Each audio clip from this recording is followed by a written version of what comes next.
I love the Max streaming service. It's one of the favorites that I have, not my absolute favorite, but one of the favorites that I have. And yesterday I got a little bit of a notification from Max saying, hey, there are changes coming to your subscription service, because I have their ad-free subscription service at $14.99. I'm like, uh-oh, what's coming now? Well, this is what's coming. This comes from the folks at Variety who wrote the following. Max this week began notifying subscribers to its standard ad-free plan priced at $15.99. I said $14, it's $15.99 per month, or $149.99 per year, that the service will no longer include 4K titles, with full HD at 1080p as the top resolution available, and that they will be able to stream only on 2 devices simultaneously, down from 3 before. Going forward, 4K content will be available only in Max's Ultimate ad-free plan, which starts at $19.99 per month, or $5 extra per year, or $200 a year, and provides the ability to watch on up to 4 concurrent streams. Okay, so I'm going to be honest with you. Somebody brought this up on the open mic that I did yesterday.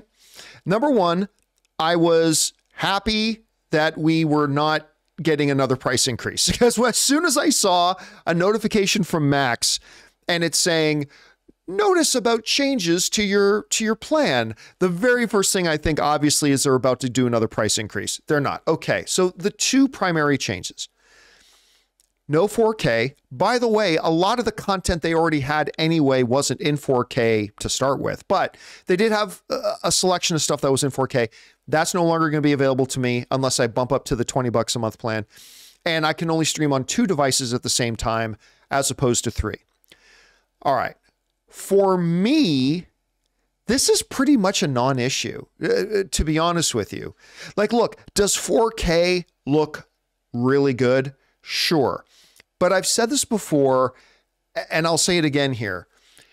The difference between good 1080p HD and 4K is not nearly as noticeable as, say, when we made the jump from standard def to HD. Like, the difference between going from DVD quality to HD 1080p, that was a remarkable shift.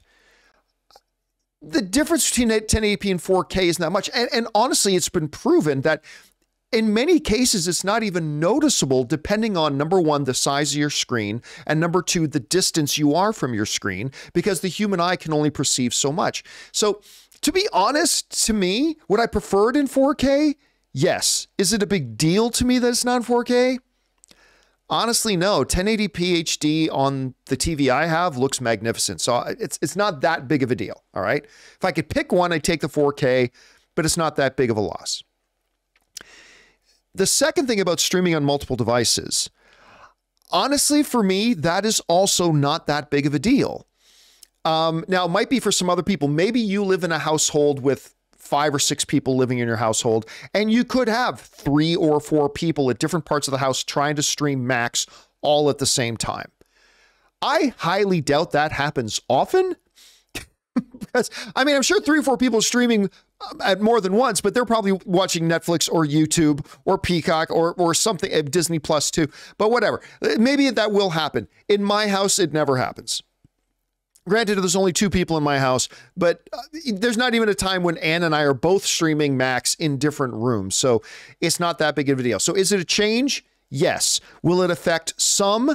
Yes. But Chris, I'll be honest with you. I would much rather, once I got into the email, I was much happier seeing, okay, everything's going to be in 1080 and you can only stream on 2 devices instead of 3. I would much rather see that than see your ad-free plan has gone from $15.99 a month to $18.99 a month. Like, so to me, it's not that big of a deal, but I'm seeing some people online who are really kind of upset about this.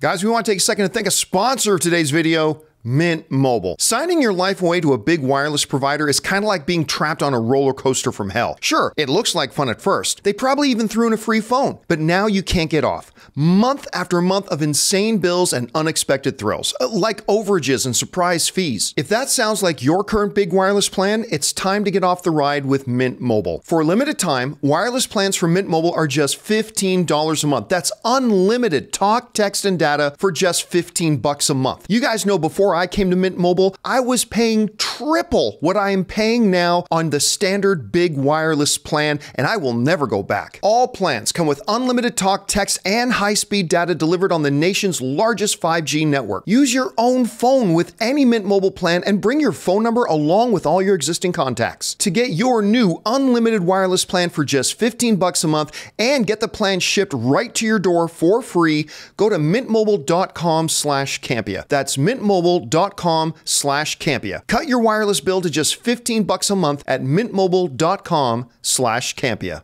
You heard about these changes. How big of a deal do you think they are? I don't think they're a super huge deal, but I can understand people being frustrated with this change because it is, hey, we're going to charge you the same amount of money for less. Yeah, right? We're taking away what we were giving you. Something. And I can understand that. Now, for tech people, for cinephiles, that 1080 versus 4K can be something that they really, really care about, right? Rob, for example. Yeah, I was going to say Rob will be a prime example of that. Yeah, but I talked to my parents about this morning of, hey, what do you guys think about the HBO switch? And what are you talking about? And, oh, it's going to go from this to that. My mom said, what's the difference? So I think for a lot of your average viewers, it's not something that really is going to move the needle for them either way. And I think if it was a price increase overall for everything they were doing, then they'd be a little bit more annoyed. But I totally understand why people feel this way. I do have to come clean about the multiple devices thing.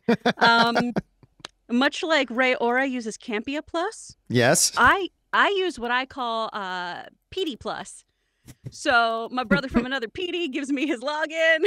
And so I've been using that. So I don't know how much longer I'm going to have HBO. I need to pony up because y'all know I'm cheap. I'm very, very cheap. So I need to do this myself because I love the content there. But I do wonder about how this is going to overall affect things at HBO. You know, earlier when they had the merger between HBO and Discovery, there was a loss of subscribers, which people at HBO attributed to that kind of overlap. Yeah. Of, oh, of course, it's because some people had both and we're losing people because of that.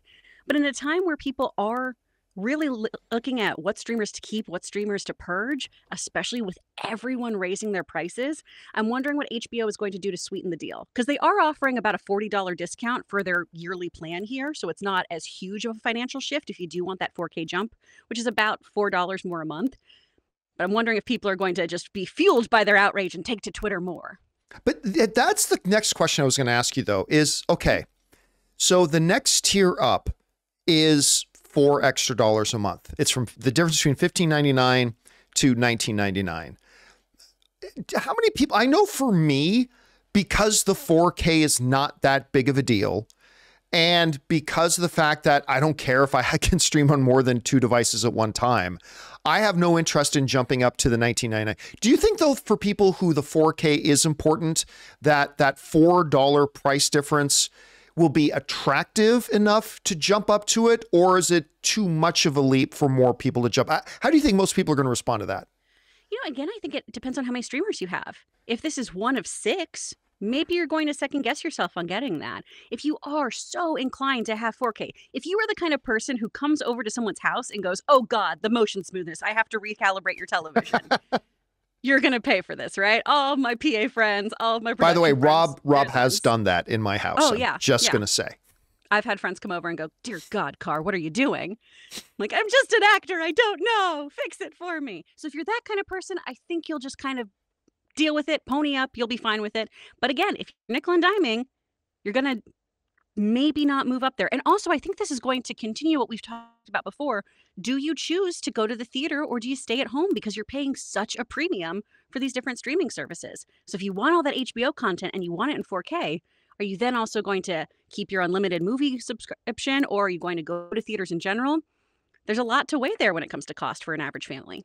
Hey guys, thanks so much for watching this video. Make sure you like the video, leave a comment, and subscribe to our channel. And don't forget, we have a daily podcast called the John Campea Show podcast, available on Apple Podcasts, Spotify, or your favorite podcasting app of choice. Go and subscribe to it today so it'll be there when you need it.